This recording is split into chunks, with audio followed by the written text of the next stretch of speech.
The Cabin in the Woods.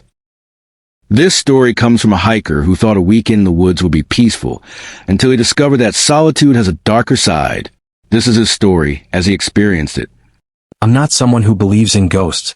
I like the outdoors, hiking, camping, disconnecting from everything. So when I found a small rental cabin deep in the Adirondacks, I thought it would be perfect for a weekend getaway. The cabin looked old but charming. Wooden, rustic, tucked into the trees with no neighbors for miles. Perfect. The first night, everything was quiet. Too quiet. I had dinner, a few beers, then sat by the fireplace. The woods outside were black, the only sound my own breathing and the occasional crack of a branch. Around midnight I heard it. A faint knocking on the cabin door. I froze. The cabin was alone. The nearest road was a mile away. Hello? I called, trying to sound normal. Nothing. Just a pause, then the knocking again, louder this time, 3 sharp knocks in quick succession. I convinced myself it was a tree branch hitting the door in the wind. I double-checked the locks and went back to the fireplace. The second night, things escalated. I woke to a cold draft even though all the windows were closed. My breath was visible. And then, whispers. At first, I thought it was the wind through the cracks. But the words were distinct, almost urgent. Go, now. I grabbed my flashlight and swept the cabin. Nothing. No one. Just the shadows of the trees outside. I tried to laugh it off, but my gut told me something wasn't right. I spent the next hour sitting in the corner, listening to the floorboards creak upstairs, even though there was no upstairs. The final night was the worst. I had a fire going in the stove and was trying to sleep. Around 2 a.m. I woke to scratching sounds on the walls, slow, deliberate, like claws raking the wood. I sat up, heart pounding. The scratching moved, circling the cabin, coming closer to my side of the bed. And then I saw it. A figure barely visible in the dim firelight. Tall, black silhouette standing in the corner of the room. No face, just darkness. You shouldn't be here, it said, voice low and hollow. I grabbed my keys, jacket, backpack, anything I could carry, and ran out into the woods barefoot. I didn't stop until I reached my car at the trailhead 2 miles away. When I returned to the cabin later with the rental company, the place was empty. No damage, no signs of anyone having been there. But I found deep scratch marks along the door frame where I had locked it, marks that weren't there when I arrived. I never went back. That was The Cabin in the Woods. Some places carry a presence that follows anyone who dares enter. Remember, when you seek solitude in the wilderness, you might not be alone, and some shadows wait longer than others. Apartment 104. This next story comes from a man who rented an old apartment downtown, never expecting to share it with someone or something else. This is his story. I moved into apartment 104 on a cold January afternoon. The building was old but charming in a decaying sort of way. Peeling wallpaper, creaking floors, that faint smell of must. The first night, nothing happened. I unpacked, watched TV, and went to sleep. But at exactly 2:13 a.m., I woke to footsteps on the floor above me. Odd, because I lived on the top floor. I listened. The steps weren't fast. They were slow, deliberate. I got up to check. Nothing. No one. Over the next few nights, the activity escalated. Door handles rattled by themselves. Lights flickered without cause. I would wake to cold spots in my bed, as if someone had been sitting there. One night, I was in the kitchen getting water when I saw it in the corner of my eye. A dark figure standing by the doorway. I froze. It didn't move or make a sound. Just stared. Then, slowly, it faded into the shadows. I tried to rationalize it. Stress, sleep deprivation, old building. But then objects began to move on their own. A chair tipped over while I was cooking. Books fell from shelves, only titles about death and tragedy. The breaking point came on the 7th night. I woke to a low whisper in my ear. You don't belong here. I grabbed my keys, ran down the stairs, and didn't return until daylight. When I went back with a friend, all the furniture had been shifted exactly as I'd seen it move in my dreams, dreams that mirrored reality. I left the apartment the next morning. 104 remains vacant to this day. But sometimes on cold nights, I swear I hear those slow steps following me down the street, keeping pace with me. That was Apartment 104. Some places are haunted not by objects, but by the memories and energy left behind. Be careful where you choose to live. Sometimes the dead never leave. This next story comes from a man in the U.S. who was driving home late one foggy night and learned that some passengers are never meant to be seen twice. Here's his chilling encounter. I was driving down a lonely country road around 11:30 p.m. The fog was thick, headlights barely cutting through. I had just finished a late shift and was eager to get home.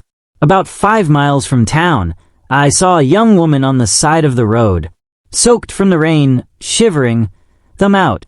She wore a pale blue jacket, jeans, and carried a small backpack.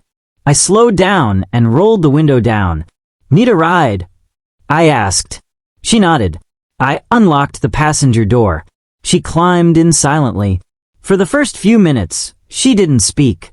I tried making small talk. She would nod, sometimes hum a soft tune, but never said a word. Then I noticed something strange. Her shoes were wet, but there was no water dripping onto my car floor. The fog outside seemed unnaturally thick, almost alive. Finally, I asked where she wanted to go. She whispered a street name that didn't exist. Confused, I slowed down, and she leaned forward, pressing her hand to the window. "Turn here," she said. I obeyed. We drove down a narrow road, completely surrounded by woods.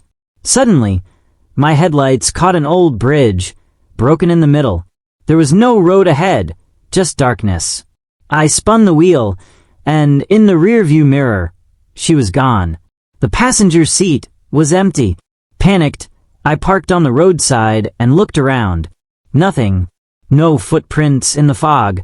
No sign she had ever been there. The next day, I asked the locals about the road. They went pale. "You saw her? She died in a car accident here 20 years ago. People say she still hitchhikes for a ride home, but she never gets there."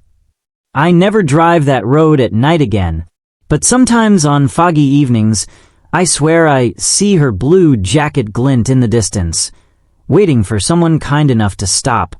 That was the vanishing hitchhiker. Some spirits wander the earth, forever searching for what they lost.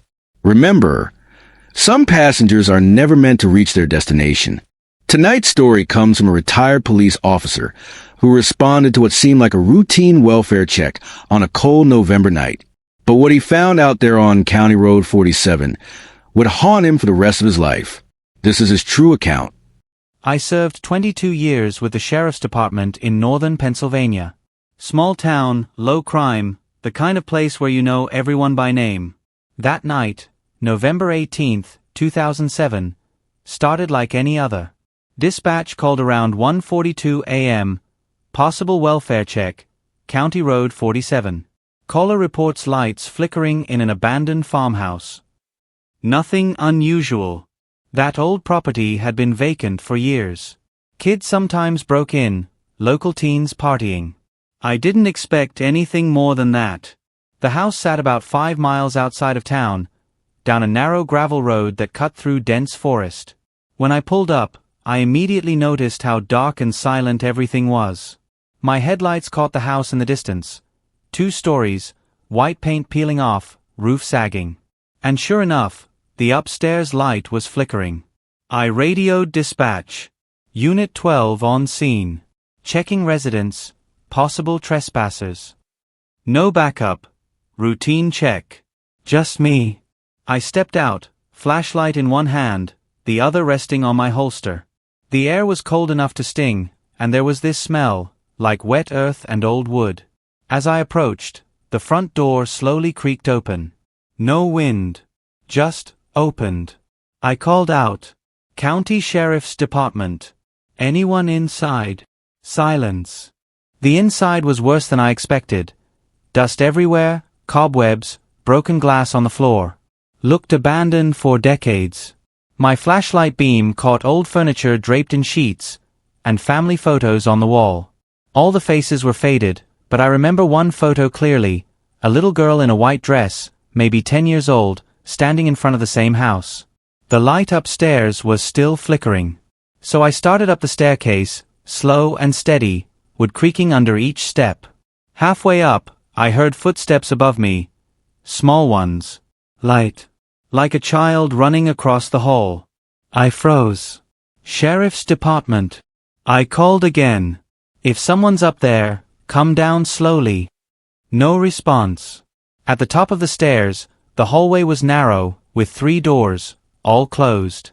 The light was coming from the room at the end. I reached for the knob. It was ice cold. When I opened the door, the light stopped flickering, went completely out. The room was empty. Just old furniture covered in dust, and that same photo of the girl, this time sitting on a windowsill, smiling. Then I heard it, a whisper, right behind me. You found me. I spun around. No one there. I started backing toward the door, flashlight shaking in my hand. I'm not a man who rattles easy, but this felt wrong. As I stepped into the hallway, something caught my attention, a faint sobbing sound coming from downstairs. I called it in.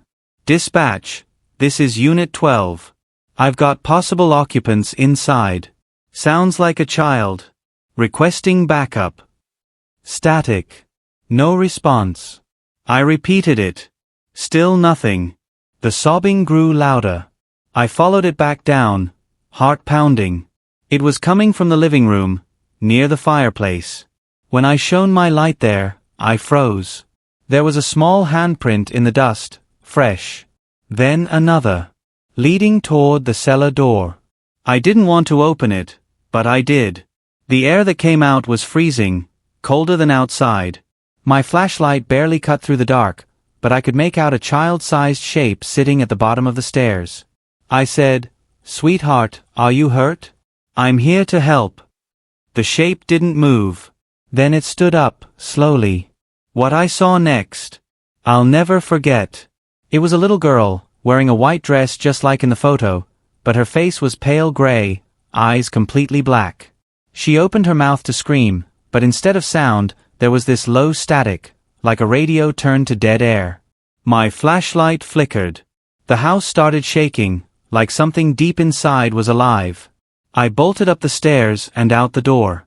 Outside, I radioed dispatch again. This time, they answered immediately. Unit 12, go ahead. I need backup at County Road 47, now. There's someone in the house. They said, "Sir, that property was condemned years ago. No one lives there." I waited outside for 10 minutes until another deputy arrived. When we went back inside, nothing. No handprints, no light, no sound. But when I looked at the photos on the wall again, the girl in the white dress was gone from every single one. I don't mean the photos were missing. I mean she was erased. Only blank spaces where she used to be. I filed a report, left out the supernatural details, of course. Just wrote it up as false alarm. But the chief pulled me aside later that week. He said, "You know what happened in that house, right?" I shook my head. He told me that in 1979, a father went missing there. His wife and daughter were found dead in the cellar, cause of death unknown. The girl's name was Abigail Mercer, 10 years old. After that, the property was sealed. Locals said anyone who entered after dark would see her. I didn't believe it. Not until that night. I retired in 2018, moved 3 towns over. Tried to forget about it. But last winter, I was going through old case files and found something that made my blood run cold. A photograph from that night. One I never took. It was a shot of the farmhouse, black and white, dated November 18, 2007. In the upstairs window, you can see a small figure watching. The timestamp on the photo? 1:42 a.m., the exact time dispatch sent me to the scene. I never went back to County Road 47. But every November, I get a strange phone call around the same time. 1:42 a.m. No one ever speaks. Just that same static I heard in the cellar. That was a call on County Road 47. Some places never stop calling out to the living, even when their stories are long buried. If you've ever witnessed something unexplainable, on the job, on patrol, or just driving alone at night, send your story to Titan Paranormal, because the truth always leaves evidence. Thank you for listening. Please like and subscribe.